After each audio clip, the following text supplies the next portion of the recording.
Alrighty, hello everyone. So my name's Dave Hanley. I'm doing this weird video. I've never done anything like this before, but literally we just got finished watching the Microsoft E3 2018 press conference, and they dropped a hot new trailer for Cyberpunk 2077. And now I have a very robust understanding of the Cyberpunk world, having run two very in-depth Cyberpunk games, which you can check out on the channel, called Night City, and another one on Email Dixon's channel called Cyberpunk.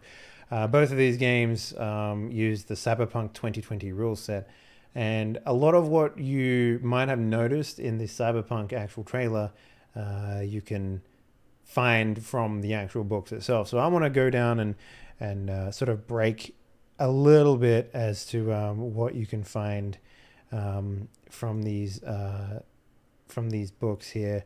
This is gonna be sort of like open-ended a little bit, and it's definitely going to probably not cover as much as I want, because I'm doing it like really quickly, and even as we're talking now, I'm opening up the book.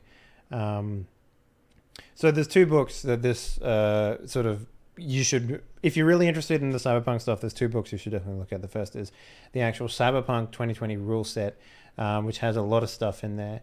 And the next one is the Night City Bible, which basically is like a guidebook to Night City. If anyone's ever run a Cyberpunk game before, you would understand that it is pretty much the answer to literally everything that you'd ever want to know about the actual game itself.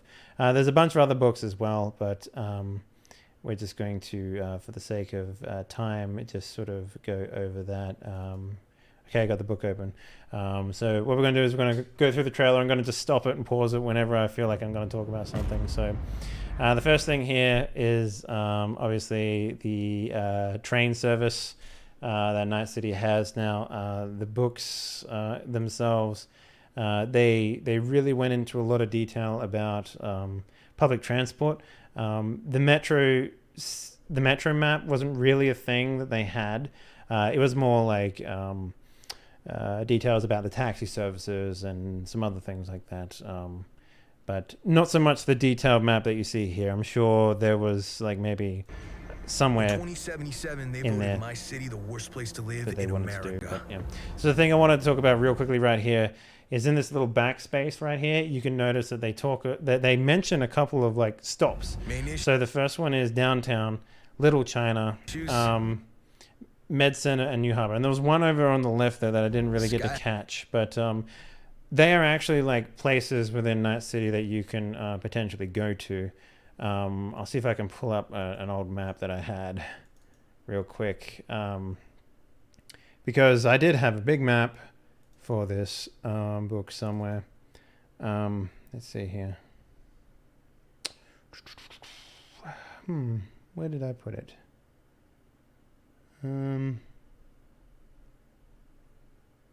Is this it? No, that's not it. But, you know, they had a huge system for it. Let's see. Can I pull up the map in here maybe? So, yeah, you can't really see it too well in here, but basically normal Night City, the combat grounds is basically just like the big space that you see of these two maps joined together here. And the actual Night City itself is... from what I understand, it's on the west coast of America. It's somewhere between San Francisco and that sort of Bay Area. Like I think it's south of San Francisco.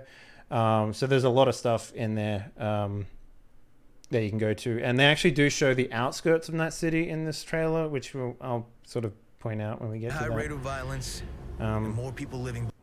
So, you're starting to see, like, the one thing that I want to point out about this whole trailer is the general ethos and aesthetic that Night City generally goes for is that the basic premise of the system is there's no middle class. There's only the rich and the extremely poor. And the problem with the extremely poor is that they're sort of stuck in this rut because the general zeitgeist of the world as it is right now is that fashion is number one. And it turns out cutting off your arm and putting chrome on your arm instead is actually, the thing to do. And it's very fashionable to do that. So you'll see what you already see it here. There's tons of customization in terms of like what people look like and all that sort of stuff. And you even see it even further, like with the amount of customization. Like this guy's arms right here, he's missing both of them, and they are both chromed out. And any sort of like head plants that you're seeing in here. So in the actual core book of Cyberpunk, they have a bunch of stuff in here, which is really, really interesting. But I won't go into too much detail because there's so much of it. But where did I find that list? I think it's up higher, actually. Yeah. So this is basically the entire list of cybernetic enhancements that you can actually get in your characters. There's tons of it, but the thing that you're probably seeing here, these sort of head treatments and stuff like that, you'll see different variations on them everywhere. They're called NeuroWare, and the idea is that they offer like a basic implementation that have like slots, and there's a key mechanic in the game called humanity, which is to say the more in tune you are with how humans are, the more humanity you have, and the more humanity you have, the more cyberware that you can put into your body. And the first trailer, the one where the lady's in the middle of the street getting shot at by bullets and stuff, that's what's called being cyberpsychotic. It's when your brain snaps and you're just like, fuck it, man, I'm going to start eating people. And that's because you put too much cyberware in your body. And that's all, the nitty gritty and that sort of stuff. But basically, everything you see here sort of connects into the NeuroWare. And that's the basis of the game. There's also a bunch of other stuff in here for like implants and stuff, and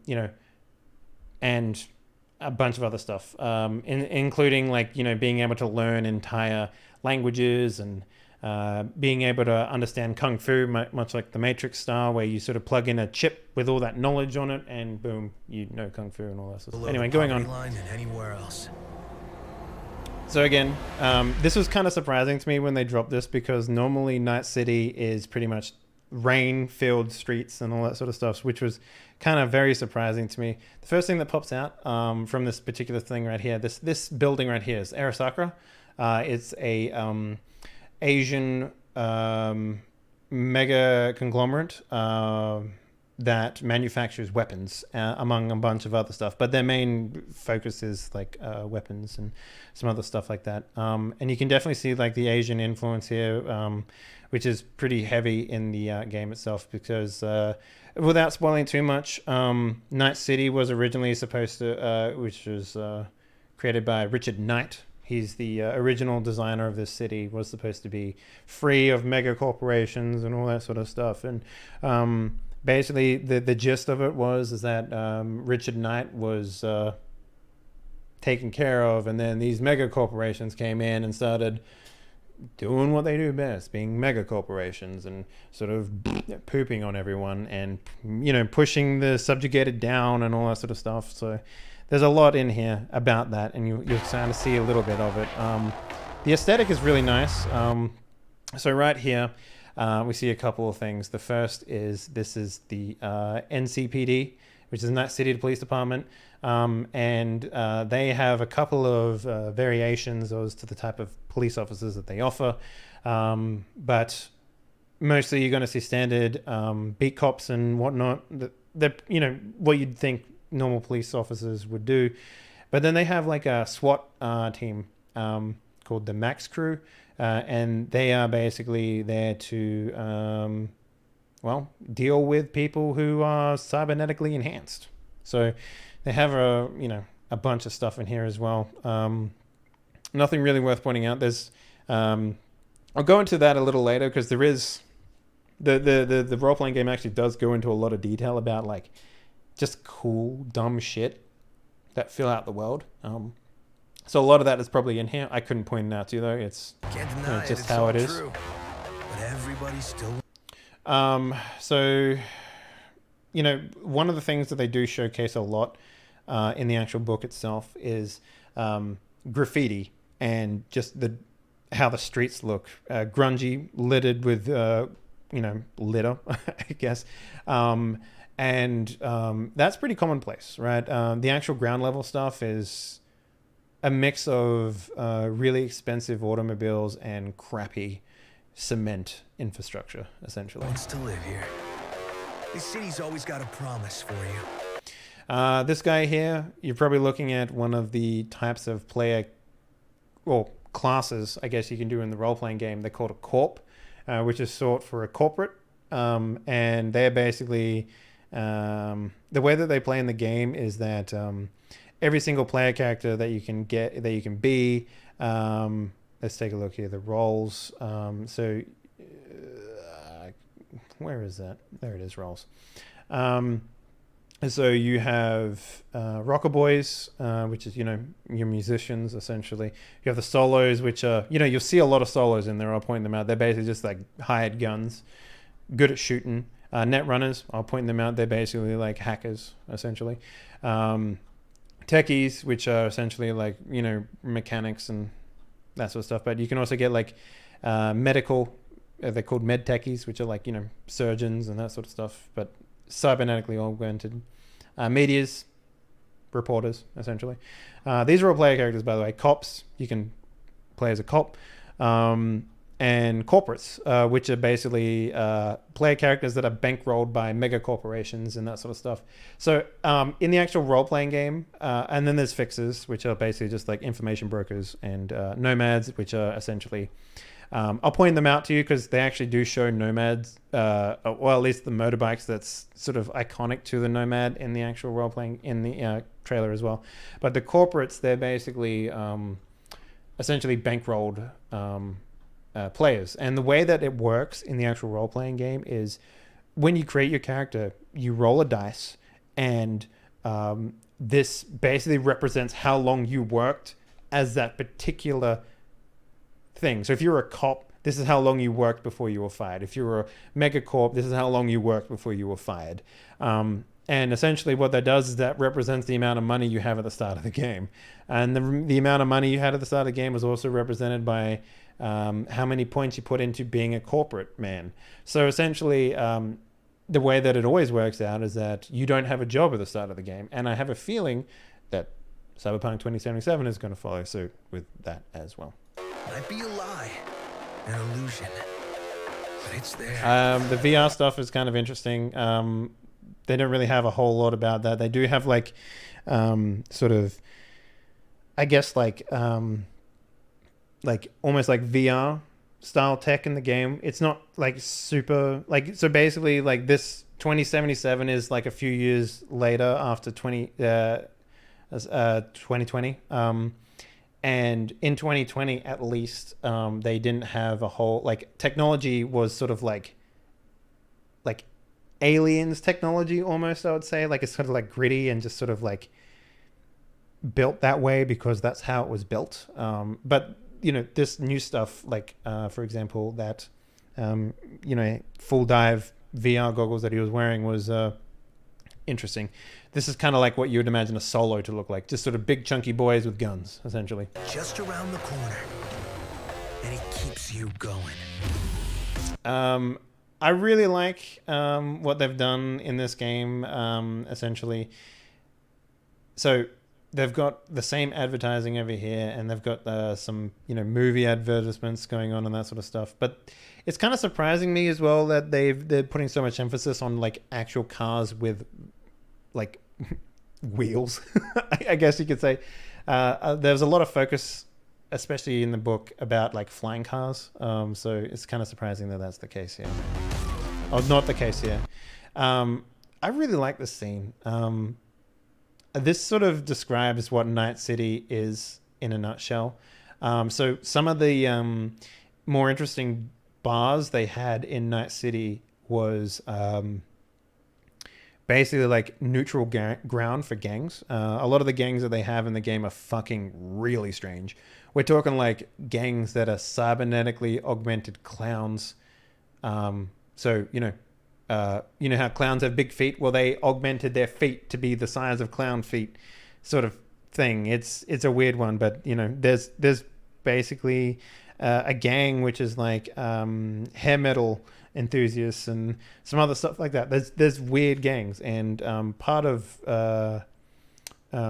what a lot of the actual nightclubs and bars and stuff like that did in the actual game was to make a neutral ground. And this place right here might actually be a bar called the Slammer, which is probably the most iconic neutral ground bar in all of Night City. Essentially, gangs would go to the Slammer to basically work out their differences. And the way they work out their differences is in a punching arena, or like an arena, like a combat arena with no actual weapons. So they would just beat the shit out of each other until one of them gives up. The other thing that's worth pointing out here is see this, what is essentially, I guess, like a bull's head or something like that on the top here. That is very interesting because in the world of Cyberpunk, animals are pretty much non-existent. And it's kind of interesting that they would have a skeleton up there. So they do have synthetic animals, so maybe it's from that. Who knows? And you know, there's some bunch of other cool like heads-up display stuff in here. So you know, is what it is. It's kind of interesting that this guy's like a lone ranger almost, and I don't know what he's going for there. Maybe he's an ex-cop. Who knows? Boxing arena stuff, gyms and all that sort of stuff. Again, there's a lot of like really interesting like just non-essential stuff that can be found in the Night City guide. I call it the Bible, the Night City Bible, which is essentially just a rundown of everything that's in the game world, essentially. So again, cabbies, you know, it is what it is. Big deal in the Cyberpunk world, actually, to have like cabs and stuff, because they do a lot of working for it. Now, these guys here, I'm not entirely sure what these guys are. I assume that they're either a gang, because again, the gangs are very sort of like thematic. I probably can't even point out which one they are. They might be Rippers or they might be something else, but essentially gangs in the actual book itself are very thematic. Like they, you know, everyone has like sharp monster teeth and scary faces, or they might make themselves look like this, for example, or clowns or what have you. You know, like that's basically the way that goes. That's a lot of guns, by the way. I do like that. It's nice. Now this is kind of interesting. I really enjoy this particular aspect of this game. So this harpens back to the very much fashion statement that cybernetic wear actually is. And to give you an idea, this is what I'm talking about here. Revealing that her entire jaw is completely augmented, and while she's doing her makeup. So it's also worth pointing out here that they've got a bunch of really cool things in the background here. So again, these are probably like rocker boys and all that sort of stuff. I was trying to find like maybe see if I can find anything in particular about say like characters and whatnot. But my my knowledge of Cyberpunk is from a system dated like 50 years in the past from where this game takes place. So a lot of what I actually know doesn't really relate too much here. But you know, maybe there's some secrets here, probably. It's a city. This is also kind of stereotypical. So what I think this guy right here is doing right now is BTL chips, and they stand for better than life chips. Essentially, again, put a chip in the back of your head, sort of get a daydream, essentially like a full dive daydream, and it's actually almost like a drug. To be fair, that's sort of how there's a big market for selling these things because it is illegal to a certain degree, and you know they do have a lot of information on that there's a lot of you can actually build drugs and stuff like that in the game itself. So maybe they'll go into that. I doubt it though. It's kind of like a weird thing to focus on. But that's what I think is happening right now. He's definitely abusing some sort of full dive drug or some degree. Dreams. Because he does say dreams there as well, which is kind of like I'm not going into too much detail there. Again, Arasaka right there, big plain letters. This car is definitely a lot more futuristic than the cars that they offer in Cyberpunk 2020. But I could be wrong there. We didn't really dive too much into details of the cars and stuff when we went into what we did. But yeah, that's that. Again, lots and lots of ads. I'll cover that in a little bit because that's coming up pretty soon in the trailer. Dreamer. Samurai. Salmon is, I'm pretty sure that's an actual armor clothing brand that you get in here. Now pay close attention to this outfit that he's wearing, because I'm pretty sure this is either gang clothing, which is kind of interesting because the player might be a part of a gang when you start out, or it might just be the default outfit that you get, because later on in the game, in the trailer, they actually show like another character wearing it. So this looks like a gun. I couldn't tell you which one it is because, role-playing games don't really go into too much detail as to what the guns actually look like and how they function. It's kind of almost like you need to use your imagination for that sort of stuff. But this part down here on his hand stood out to me, though. Specifically, there is a piece of cyberware that you can get, which is... hang on, I'll see if I can find what it's actually called. But essentially, it is like... it helps you aim. And in normal cases, what that is you take a cable out of an outport somewhere on your body, be that on your arm or your neck or the behind your head, and you plug it into the gun. But one of the objects that, in order to help you aim, like it sort of like just auto corrects, like almost like an auto aim, essentially, gives you bonuses to rolling when you go to hit stuff. But the one on the hands, you can actually get like a hand upgrade that basically is that, but it's almost like without the wires. But as long as you're touching the gun, you get the benefits of it auto-correcting your aim to a degree. And that's what I think he might have in his hand there. But I could be wrong. They do have a lot of like drone sort of stuff in the game, in the role-playing game as well. These are like incredibly augmented people. So these might be player characters to a degree, or like people that you can interact with, or something like that. Because this guy's missing an arm. This guy's completely got like a face brace on him. This lady here is pretty much mostly cybernetic at this point.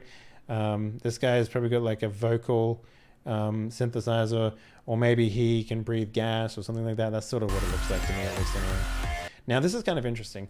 They show this logo right here, right? It says Chrome, right? You can see it right there. It says Chrome. Now, one of the things that this game actually did, and I'll pull it up here so that everyone can see it. They had these books come out, and they were like little, basically like, so this is it here. This is called the Chrome book. In terms of like releasing splat books, now splat books is sort of like something that you would get for a role-playing game, like kind of like DLC packs where you get extra cool stuff. And the Chrome books were essentially showcased as like a like almost like a catalog of stuff. And it's kind of interesting that they say Chrome, and then they show the lady from the actual cover of the Chrome book. So there is some fucking shit in here. Like you can read this for a long time, and you can cover a lot of really cool stuff in here for sure. Like bikes and shit. Like there is some stuff in here for sure. And there was 4 released as far as I know. There might have been more, but there was definitely 4 of these things released at some point. So it's kind of interesting that this is what they've done here. So I like it. Now, right here, I'm not going to say these are Nomads. because this motorcycle right here in this corner down here is definitely reminiscent of a Nomad Motorcycle. However, this is definitely 100% the outskirts of Night City. At least the combat grounds is what they call like the big built-up area. Combat zone, sorry. And this is most definitely the outskirts because it is, I would say, underfunded by a significant margin. Being homeless inside of Night City, you had like coffins to sleep in. Not actual coffins, but they're basically just like motels that you can rent, which is about the size of a coffin. You sort of just lay into it. Kind of like how, how in Fifth Element when they sleep on the plane, it's a little like that. Like that's sort of the size of the space that you get when you rent that stuff. So it's very easy if you run some drugs or whatever to find a place to stay in Night City. But the outskirts is basically just like run down, like super run down and gross and yeah. So one of the things they don't go into a whole lot of detail about, well, they do actually, is they have this thing in the role-playing game for living expenses, which sort of covers the type of food that you eat.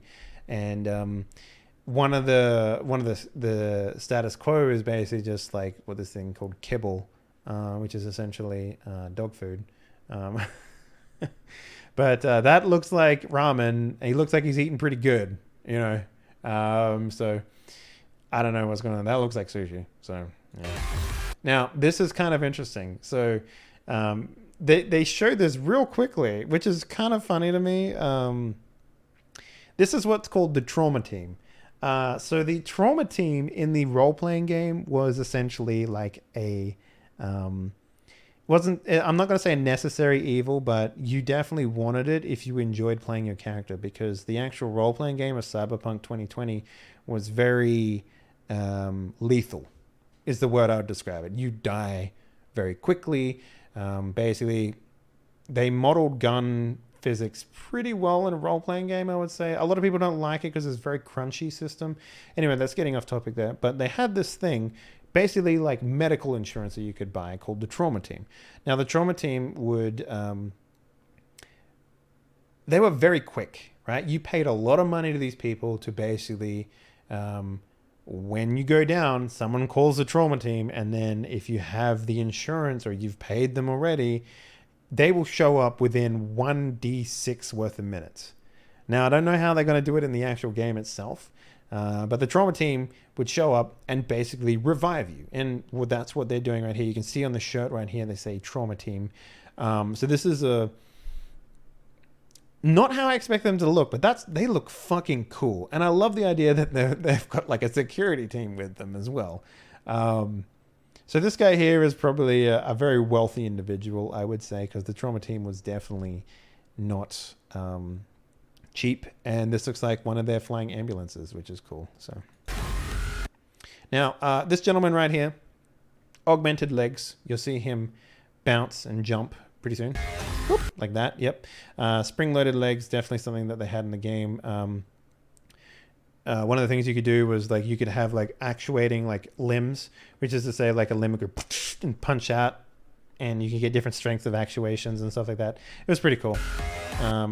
This is the first instance that we see burnout in the game. Burnout is when you'll be enjoying the net, and some hacker or something like that goes wrong, and the cybernetics inside of your brain start to fry and basically melt your brain inside out. This guy looks very smug, so he probably paid a net runner to come and fuck his shit up. So this looks like it's on a plane or something like that, by the way, because these look like hostesses. This is kind of interesting. It looks like a riot. This, I'm not sure of what this is, but this looks like on the side of the police, like down the middle here. So I'm not entirely sure what this is going over, but this is very, very common scene. It's like, yes, all my plans are coming together. As a mega corporation, I'm subjugating the weak and making money off of it somehow. So that's what this looks like. Another, getting some feedback there, melting his brain out. But however, Arasaka right here, board meeting, inside of the corporation. While it's Japanese owned, it's definitely not, at least the Night City branch, because this isn't the only branch they have of Arasaka. You know, let's just point that out. And here we see the Netrunner ripping out and you know, forcefully ejecting themselves from it. Looks like they've got some pretty good gear here for a full dive. And now, see, this is the other character that I mentioned here. Oh, and we'll go back real quick. Oh no, go back. Back, I say. Right here, this character is wearing the same outfit as the other gentleman was. Now, I have a sinking suspicion it's probably the player character, and this is probably the first hint that we'll see of character creation. Now, I highly suspect, given the fact that Cyberpunk is very focused on fashion, that you will be able to make your own character, and I highly suspect you'll be able to choose the sex as well. That is just my impression of what's going on here. Also, if you see real quickly, I'll see if I can point it out to you. Right there, that is a Nomad Motorcycle, 100%. That is something that is generally the Nomads would ride. So there's another look at the motorcycle, at least anyway. And that's probably the the Night City Police Department right there. So she's doing bad stuff. So now he rips an eyeball out of him here, and I'm not entirely sure why, but one of the games that I ran for My Addiction back in the day was basically they would be repo men and recovering cybernetics from people that they couldn't pay anymore. So maybe they might have that. Maybe they found my game. Who knows? But that was something that wasn't really in the book. But maybe that's what we're looking at here. Who knows? So nothing really much to say about this one. But I want to point out the ads here for basically just like Coca-Cola. So, you know. All right, what do we got here? Anything worth pointing out? Not really. That's more Trauma Team right there. So I'm not sure why they're shooting people here with the Trauma Team logo, but maybe the Trauma Team is trying to get to someone who called them in. That might happen. I don't know. I've never really had a player call in a Trauma Team and have the Trauma Team have to fight their way into recovering the person, but I wouldn't put it far past them. After all, they kind of are the law in some way. So, you know, big gun here, probably a solo. As you see here, takes a couple of hits. Not much to say about this, but the driving, one of the things you could do in the driving in Cyberpunk is, which is kind of interesting, I feel it's worth pointing out, but you can actually get augmentations inside of your body where you can connect a cable into the car itself and have that be the way that you drive the car, which I thought was pretty cool. Good logo. I like it.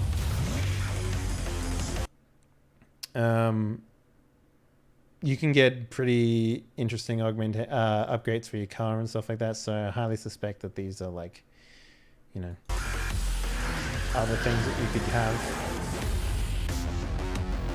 Cyberpunk, man. I would say that did it justice pretty well. So yeah, that's pretty much what I have to say about Cyberpunk. It's not a huge amount of information. You probably could have got that a lot from just reading the books and that sort of stuff, but I figured I would share it anyway. So thanks for watching.